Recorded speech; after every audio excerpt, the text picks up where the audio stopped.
What is a consumer in GED Science ecosystems? Have you ever wondered how energy flows through nature? In the world of ecosystems, consumers play a key role in this process. So, what exactly is a consumer in the context of GED Science? A consumer is an organism that gets its energy by eating other living things.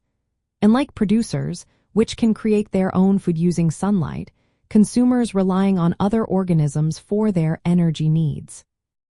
Ecosystems are made up of three main types of organisms: producers, consumers, and decomposers. Producers, like green plants and algae, use sunlight to create food. Consumers, on the other hand, depend on these producers or other consumers to obtain energy. There are different categories of consumers based on their diets. First, we have primary consumers. These are usually herbivores, meaning they eat plants or algae. Common examples include deer, rabbits, and various insects. They are the first level of consumers in a food chain. Next, we have secondary consumers. These organisms eat primary consumers. They can be carnivores, which eat meat, or omnivores, which eat both plants and animals. For instance, birds and snakes often fall into this category as they consume herbivores. Then we have tertiary consumers.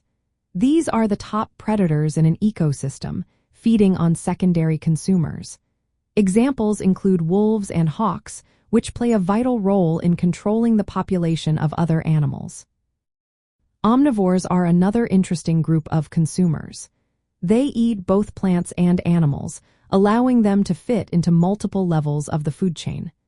Depending on what they eat, they can be classified as primary, secondary, or tertiary consumers. While decomposers are not typically classified as consumers, they play an essential role in ecosystems. Decomposers break down dead plants and animals, returning nutrients to the soil. This process helps producers grow again, maintaining the cycle of life. Understanding consumers is important for grasping how energy moves through ecosystems. When plants capture energy from the sun, primary consumers eat those plants to gain energy.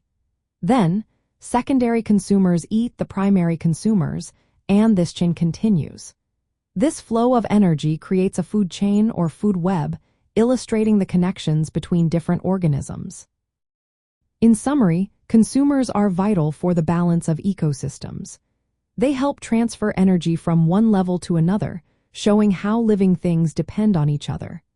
This knowledge is a key part of GED Science and life science topics, helping us appreciate the interconnectedness of life on Earth.